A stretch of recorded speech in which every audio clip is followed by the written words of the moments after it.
Hmm.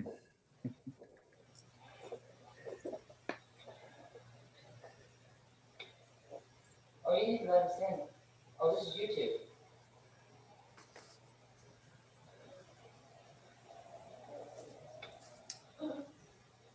Okay, here we are. Yay.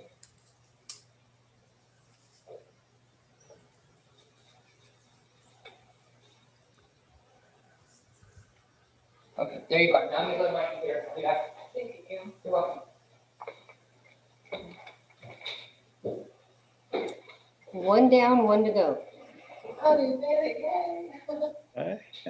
There's Melissa. Hello. Hey, Melissa. Hey, everybody. We're setting her up on an independent laptop, so we have a little Hi. social distancing. Right. Social distance.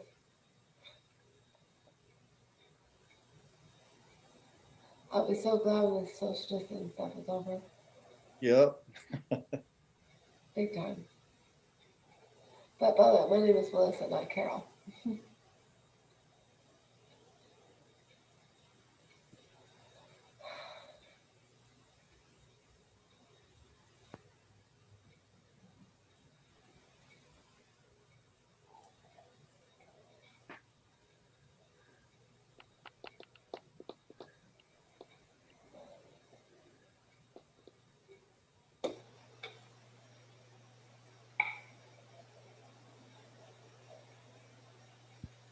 There she is. Hey, Carol. Yeah. All right. Oh, yay. Okay. Looks like we have everybody. And I guess we'll call the meeting to order at 7:05. The Conservation of Resources Committee. Let's go ahead and do the Pledge of Allegiance. I'll lead. That's your flags. I pledge allegiance to the flag of the United States of America and to the republic for which it stands, one nation under God, indivisible, with liberty and justice for all. for all. All right. Okay. Can you do the roll call, Carol? Please. Got it. Okay. Chairman Jeff Duncan, I am here. Vice Chair Stephanie Youngblood, Here. Member Russ Kelly, Here. Martha Merriam, She is here, but unmute. Yeah, I'm here. okay, Lorraine Theobald,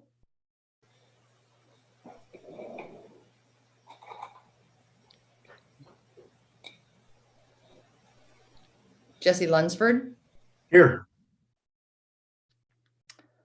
Melissa Netzel, Here. Auxiliary David Ring, Here. Auxiliary Linda Kelly, Oh, Miss Linda too. Okay, so maybe they'll be joining us a little later, but should we go ahead and introduce ourselves to people we haven't met before? Sure. You want to go around in a circle, or you want me to take care of staff? Well, you could take care of staff first, and then we could go to the committee members. Okay. That'd be great, Mary Beth. Thank you. You're welcome. Good evening. I'm Mary Beth Van Voorhis, Town of Loomis Planning Director. We have technical staff. Well, let me start with Carol, my right hand, Planning Assistant Extraordinaire Carol Parker. Technical staff, Matthew Gherkin from AECOM, along with David Bice from Helix.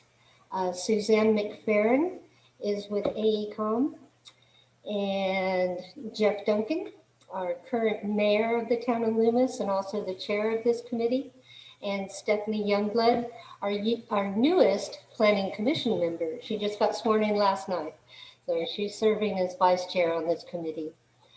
We also have Anders Hauge from Hauge Bruick and Associates, our planning consultant, and Christy Consolini from Hauge Bruick and Associates. Hey, Christy. And so then we can go with committee members. I'm just sending in Lorraine Thiebaud, so she is here. Excellent.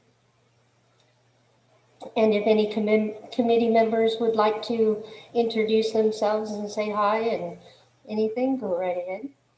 I'm Melissa Etzel. Hello. My first time on this committee, and I'm excited to be on it. Welcome aboard. Thank you. I'm Russ Kelly, and most of you know me. Past council member and community concern.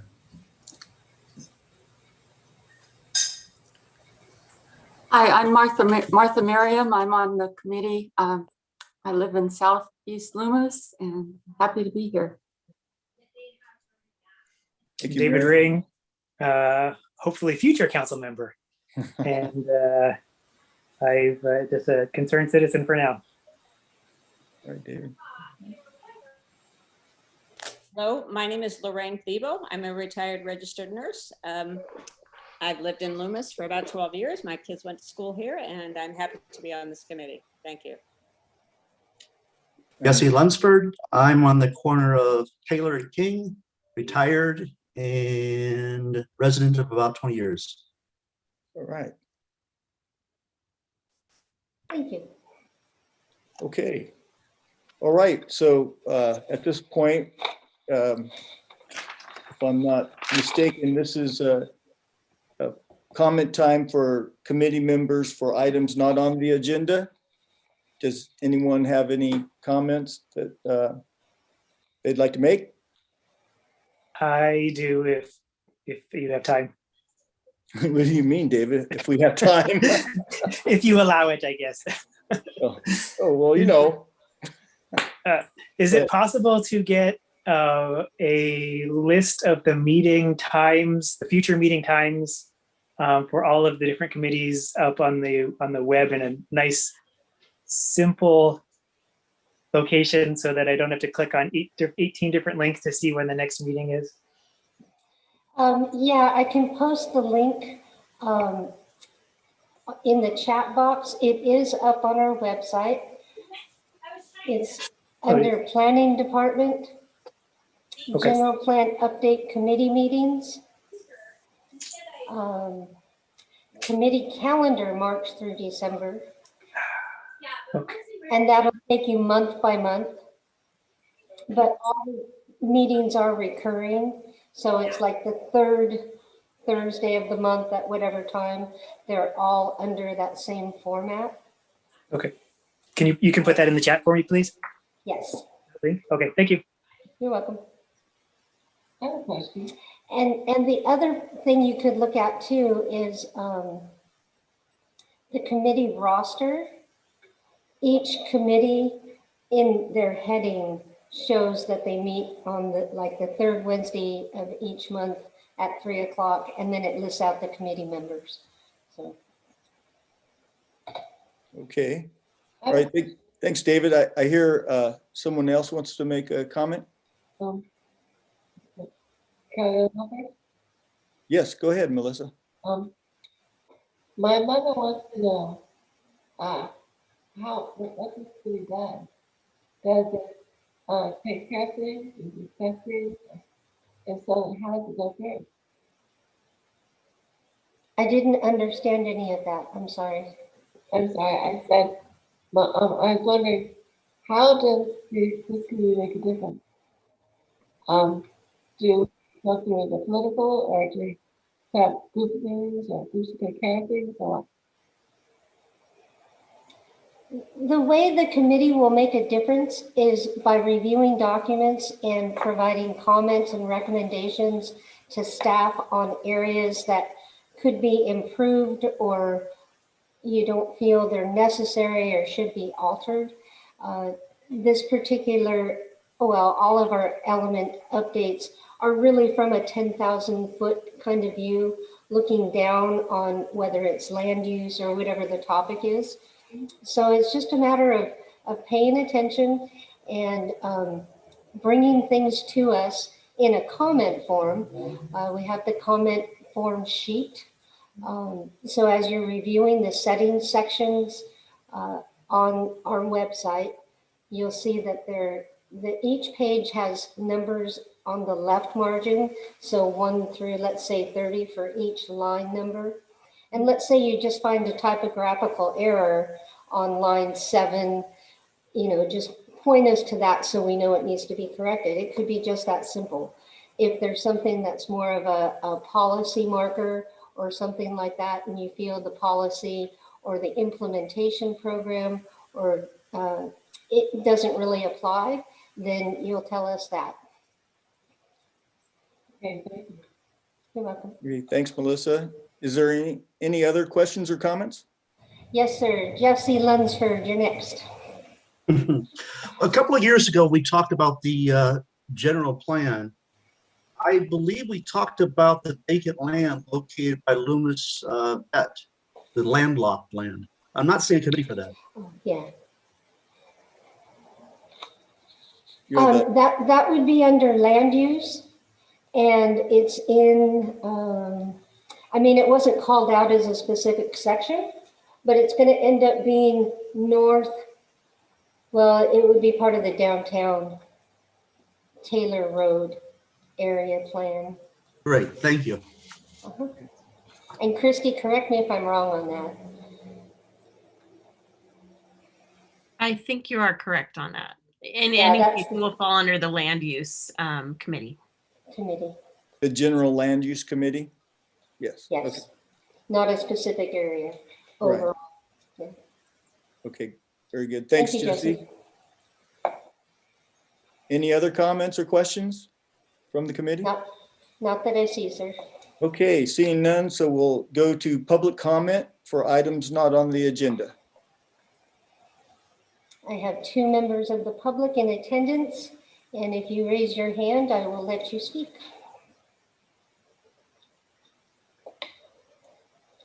No hands raised.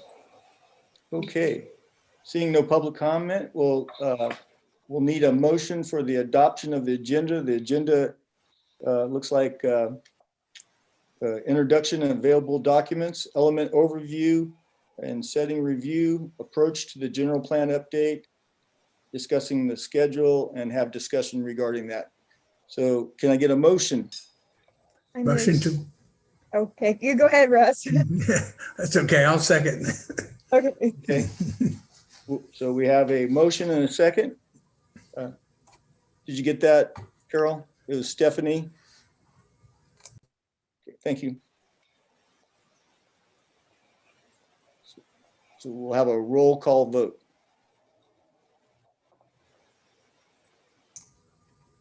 Okay, let's see. Melissa Netzel, Here. Aye. Stephanie Youngblood, Aye. Jesse Lunsford, Yes. Lorraine Theobald, Yes. Martha Merriam, Yes. Russ Kelly, Yes. Jeff Duncan. Yes. Okay, so brings us right down to committee matters, and I'll hand it over to you, Mary Beth. Thank you, sir. Again, welcome everybody. And at this time, I would like to turn the floor over to Matthew Gerken. He will be presenting a PowerPoint presentation with lots of information. And what we're asking at this time is sit back, relax, keep a little note paper, write your comments down. Save those comments for at the end of the presentation and our discussion. It really helps in continuity. Perhaps during his presentation, some of your questions might be answered. So take it away, Matthew. Chair, members of the committee, I have a relatively brief, I hope, presentation following the agenda that was just discussed. And I'm figuring out how to advance my slides.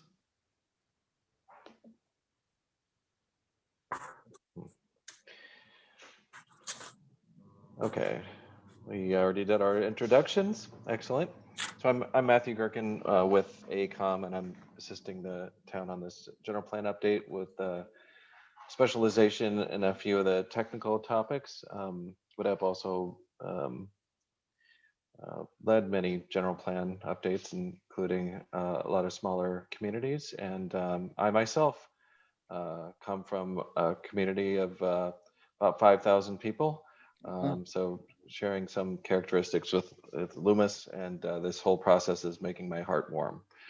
So starting out with a lot of the material that's been gathered and analyzed, presented for your consumption. On this slide, you'll see a listing with links to material that's up on the town's website now, available for your review.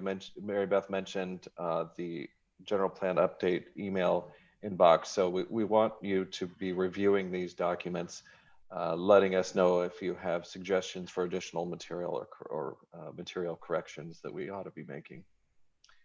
I wanted to provide next just a brief overview. We have subcommittees that will delve into more detail in these topics, but a brief overview of the existing information that is in the conservation of resources element.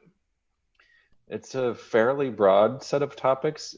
This is a mandatory element under state law. In state law, it's called conservation element or conservation open space element. But lead agencies are free to organize this element in whatever way makes sense to that lead agency. But it's a broad set of topics: natural resources, open space. You see them listed here: visual resources, habitat, ecology, wildlife, cultural and historic resources, and air quality. Today, there will be 2 new topics that would be introduced into this element that are also listed here: greenhouse gas emissions and energy or energy conservation, depending on the way that it's framed. So you see these broad topics together, and as Mary Beth mentioned, the entire general plan is broad in its nature. It tries to look at a comprehensive set of topics that relate to physical development of a community.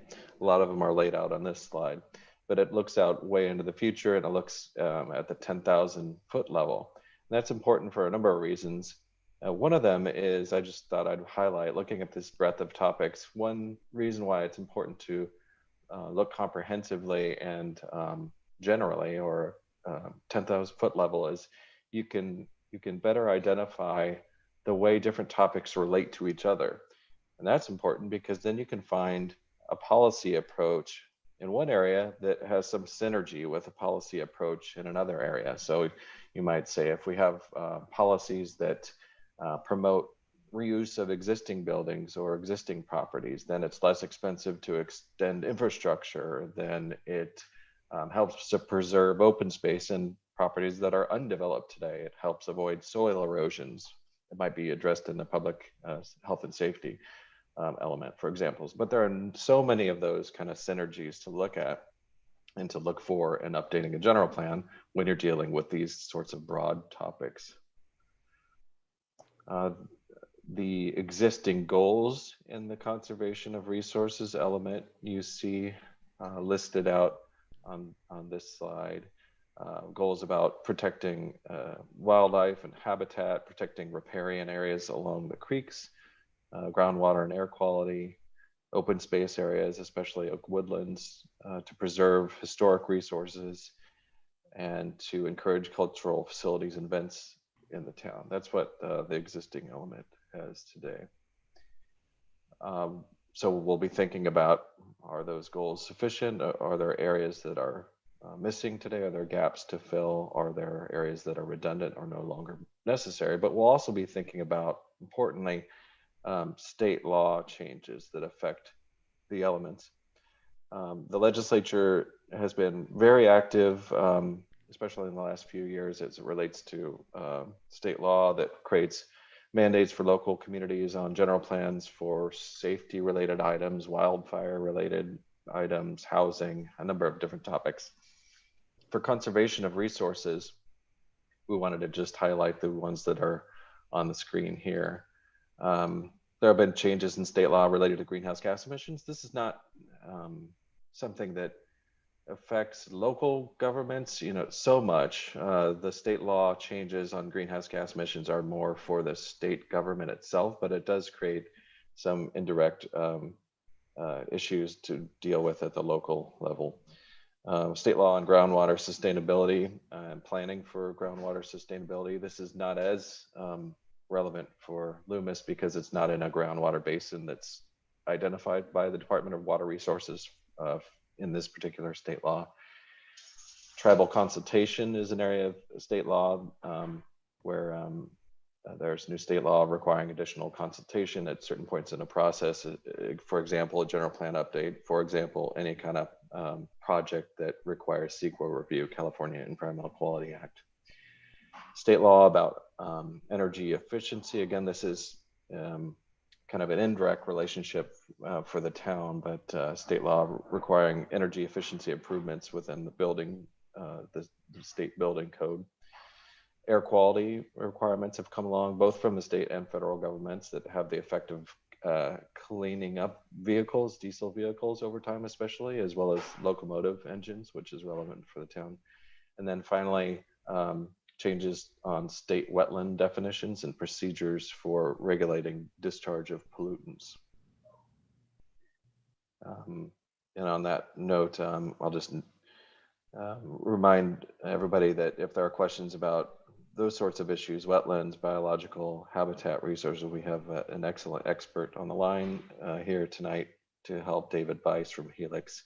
And for questions related to tribal cultural resources, we have Melinda Peak, who's a topic matter expert in that area. Briefly to highlight the existing setting. So this is another area that's going to help propel what new policies are necessary, an understanding of important elements of the existing setting, important trends, opportunities for the town. So on natural resources, we have the creeks running through the town, and then just outside the town, Clover Valley Creek, which runs back into Antelope Creek west of the town. Other sensitive habitats include oak woodlands and savanna, riparian areas around the streams, wetlands, and native perennial grasslands. There are special status, that just meaning rare plants in the town to concern ourselves with, as well as special status wildlife species that are listed out here, including bats and valley elderberry longhorn beetle. Regarding cultural and historic resources, the setting that you saw a link to identifies 65 resources that have been identified within the town, including prehistoric artifacts, as well as home sites, commercial, historic structures, mining sites, historic railroads and roads, and even historic water conveyance facilities. And an important note about historic resources in the town, most of the downtown core was destroyed by a fire in 1915, but by the early 1920s, as laid out in that setting report, almost every destroyed building had been rebuilt using brick, concrete, or tile. A couple of highlights as they relate to air quality, greenhouse gases, and energy. So first, if there are policies that attempt to address air quality or greenhouse gases or energy use, they have to address transportation. Transportation is the top source of ozone precursors in the town and in the region. We're worried about ozone. Transportation is the top source of greenhouse gas emissions in the town, in the county, in the state of California. So any policies related to greenhouse gas emissions reductions need to focus on transportation. Same with energy. It's the top user of energy. With respect to air quality, as I mentioned, one of the issues is ozone, which creates health impacts for people, especially vulnerable populations with pre-existing health conditions. Another area to worry about is particulate matter. That's dust particles, very fine material that's in the air, and the area is called as being non-attainment, exceeding standards for particulate matter as well.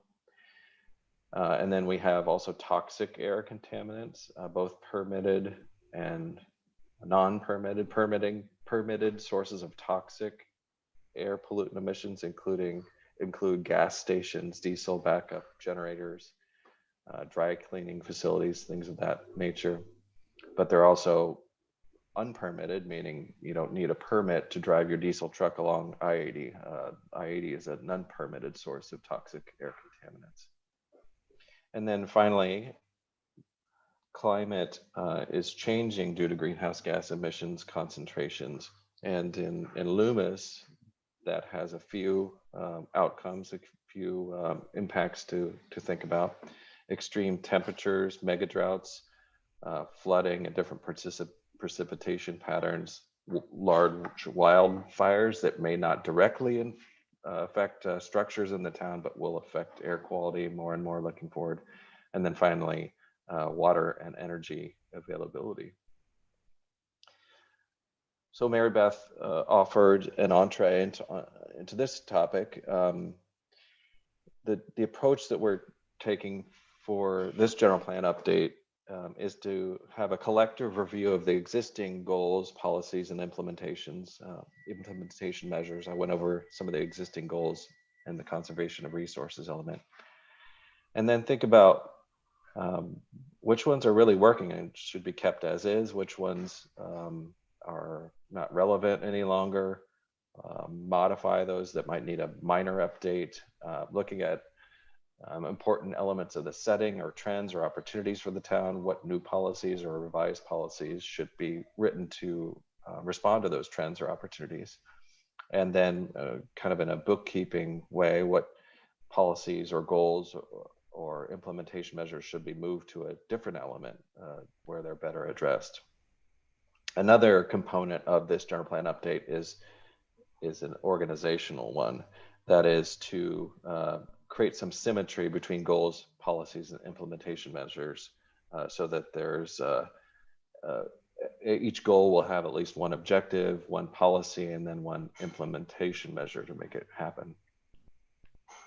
Again, we're thinking in this process about some of these questions, and maybe I haven't posed all the right questions, but I think some of these are very relevant. We might think about changes to policies so that they're more effective or strengthened. Maybe an issue has become even more important and deserves stronger policy content. In some cases, I think the existing language is not clear enough, could be clearer in order to have the desired intent. There might, again, be gaps in policies. We should have new material to address something that's not addressed. Things might be no longer relevant or already accomplished. And then, like I mentioned earlier, there will be some policy content that's necessary because of state law requirements for the town for this general plan. We are fairly deep into the process. We've had open house events. We've been listening to the community on a number of different important topics here. But you see a little zoom in here to kind of more of the part of the schedule that we're in right now, taking community agency input and drafting the general plan through fall of 2021, and then drafting the environmental impact report, the EIR, that describes the environmental effects of implementing this general plan from fall 2021 through spring 2022. The next steps, as I mentioned, review the setting, review those documents that were on the earlier slide with the links, review the existing elements, help us identify proposed changes, help us identify key issues for this general plan update, suggest topics that the technical experts should really be thinking about. What's important, what are important trends that we should be thinking about in drafting revised policy or new policy. And then as you have comments along those lines, you've come up with a real key issue for us to focus on, please submit those using this email address here, gpupdate@loomis.ca.gov. That will allow us to catalog each comment and weigh those, and then ultimately develop policy responses on that basis. We had a schedule question about all the various committees. Well, this one meets again April 28th, 7 p.m. That's the next one for this umbrella conservation of resources committee meeting. Now we've reached the point where, Mr. Chair, it'd be appropriate to entertain questions, and then to the extent that you have comments, I've, for your convenience, provided the email address here to be used for that. All right, thanks, Matthew. Does anyone on the committee have any questions for Matthew or any comments?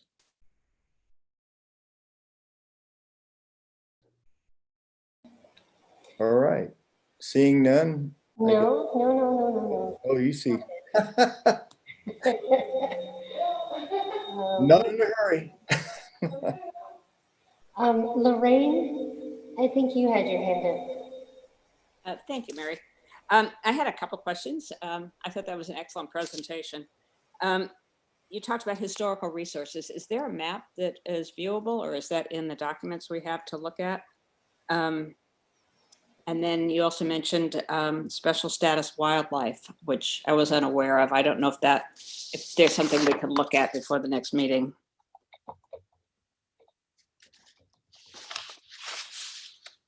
I'll take a crack at the mapping question of historic resources. Yes, I believe there, Christy, correct me if I'm wrong, I believe there is a map. Certainly that there is a table with addresses of significant historic resources, structures.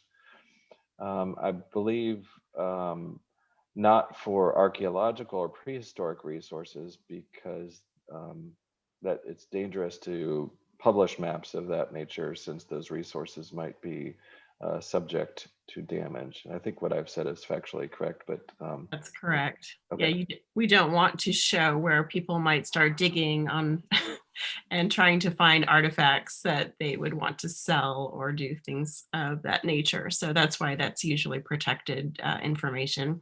We can list out and detail what they are, but mapping is typically something we don't want to do. And then the second question about special status species and habitat, I'd ask David Weiss to chime in response.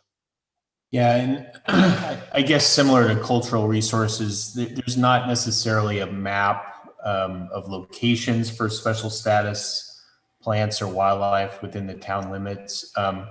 There are documents and databases that provide some information, such as the California Natural Diversity Database maintained by the California Department of Fish and Wildlife, that does have locational data for special status species. CEFW typically does not want us to present, at least not super detailed locational maps of that data, for similar reasons. So the general public is not potentially disturbing a nesting colony of tricolored blackbirds or something along that line.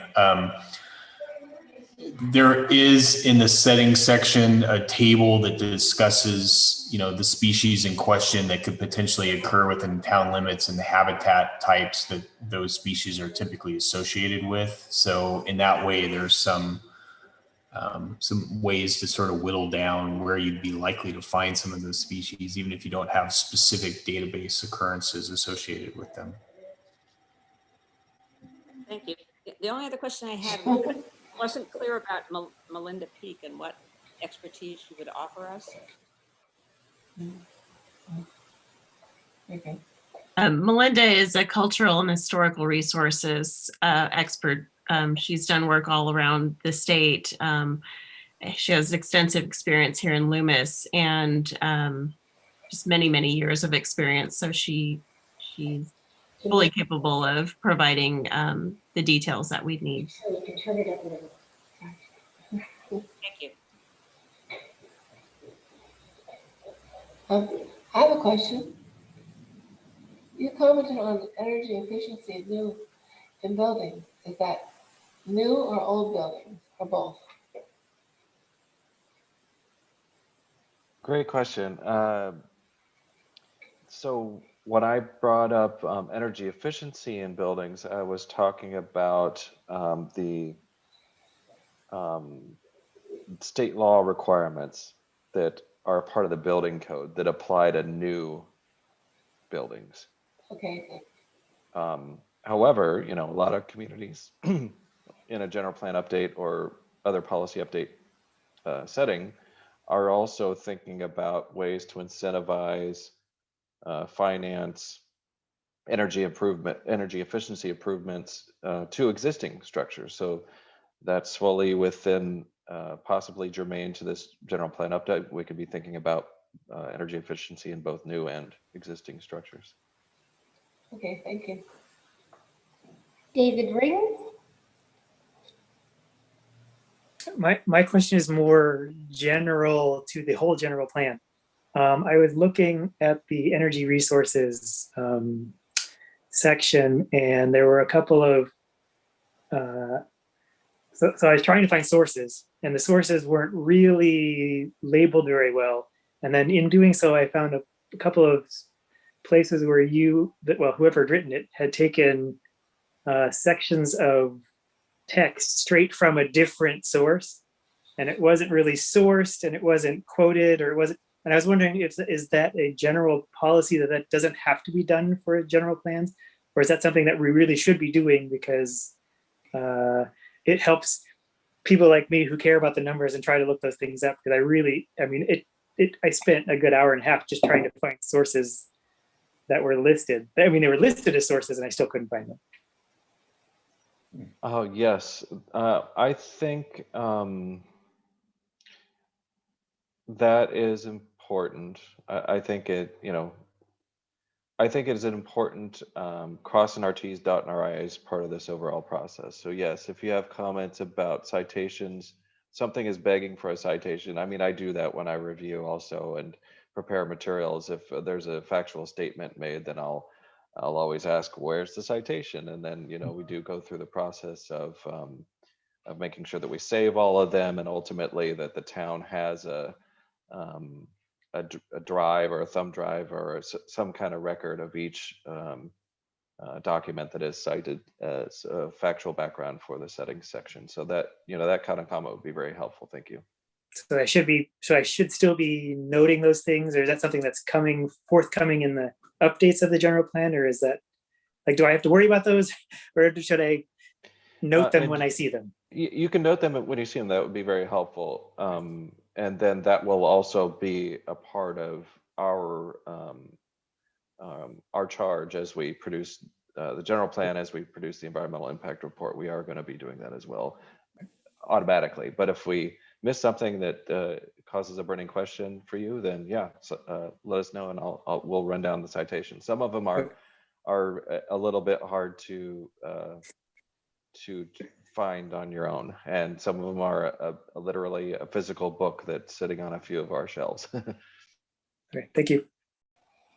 And if I could just include in that comment discussion, all comments submitted, and we're trying to direct everybody to the GP update at loomis.ca.gov. All comments submitted through there will be responded to. We're just compiling those as we go along, spreadsheet, comment, response, and where you can find it updated. So that will be tracked as we go forward. Martha, you may speak. Unmute yourself, please. Okay, this actually has to do with last week's meeting, the public health and safety meeting. And in reviewing the setting, there are no references in that document. And there's a comment that we have created a separate document for references, Yes. which we will integrate back in later. But we kind of need it to review that particular part of the general plan. So is there some way we can get a copy of the references, or? Yeah, we've got, yeah, you're right. Thank you for that reminder. We do have a separate document called references that includes them, and we can Just the draft would be great. Yeah. Yeah, we can button that up, send it to the town, get it posted. Thank you for the reminder. Eventually there will be one full bibliography of everything. It's been a work in progress, so it's not been posted yet. I have one more question, if you don't mind. I agree with one thing David was saying, that finding the information is so we can look at it is critical. I know that one of the items, list of critters along Secret Ravine and that sort of thing, was done by Sierra College some time back. And that certainly should be a document that we should look at and keep at our purview. I don't know when the last time it was updated, but it was definitely, I saw it some time ago. So I appreciate the comments about references and us being able to know where to go to look to find that information.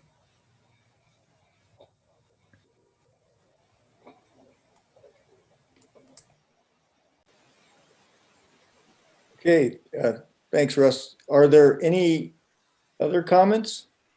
I have one question. Matthew, you're talking about groundwater and sustainability.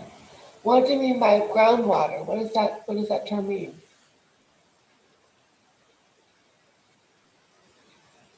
It's just water that is trapped under the surface, rather than, groundwater is trying to contrast with surface water, like lakes and rivers and whatnot. Water that is in an aquifer underneath the ground, and it's used in water supplies through a well, rather than drawing from a surface water through treatment. I got you. Thank you. Lorraine, you're back. Just for some clarification, you talked about air quality and that it has to be covered. Are there changes that are mandated as well, or besides just you have to talk about it? There's things that you have to do? Because I know we score rather low on the issue of air quality here in Loomis. Air quality itself is actually not a mandatory element of a general plan unless you're in the San Joaquin Valley. So it's not a mandated chapter or element for the general plan. It is addressed in the existing general plan.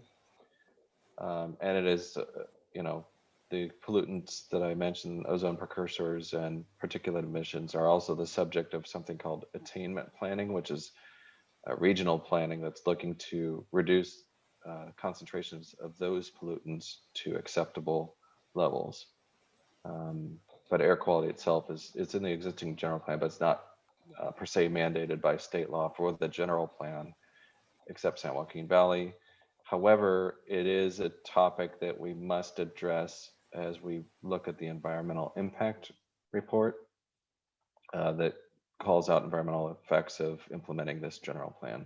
So it's often handy to have air quality addressed in your policy document so that the town is showing through its policy, its discretionary policy, how air quality is addressed and how air quality is improved over time.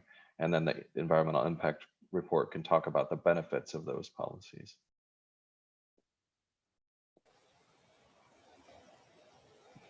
Anybody else with a question? You may raise your hand.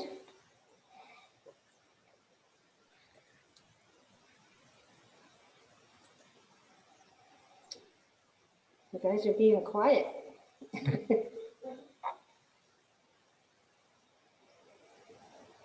Chairman, I see no raised hands. Okay, so we go ahead and open up for public comment. Certainly. We have one member of the public. If you would like to speak, just raise your hand. I have allowed you to talk. And you just need to unmute.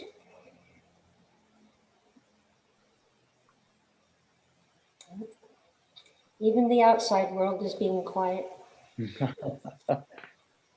Okay, so we have no public comment. So are we at the recommendations or committee assignment? Committee assignment. Wow. Okay. So what's our committee assignment? Mary Beth? Review all those documents that Matthew had on his slide. And please provide us any comments you may have. There you go.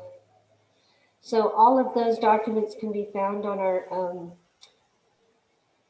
Loomis website under the General Plan 2020 update. These are all in the settings sections. You'll see volume 1, volume 2. These documents live in volume 3. And as you will note, in the title of the document, it'll say V period and a date. So it's like version 1 and the date. Once that document has been vetted and reviewed and updated, it'll turn to version 2. Your comments will then be incorporated from version 1 into version 2, and we'll keep track of those that way. So we have the cleanest document, the most current document, always on our website. Okay. So that's kind of a lot of homework, and it's really interesting, fun things to read. So. That's right. Okay, well, And if anybody needs any links for anything, or you get off this and you kind of missed the landing, just send me an email or call me, and I'd be happy to forward you that information anytime. Okay, so that's all we have as far as our presentation goes. So like Matt said, that we have our next meeting is scheduled for Wednesday, April 28th at 7 p.m. And I believe we can adjourn at this time at 7:49. Thanks for everybody coming and participating in our general plan update. Thank you. Thank you. Yeah. I'll see you later. Bye-bye. Bye, everybody. Thank you. Good night. Bye. Bye.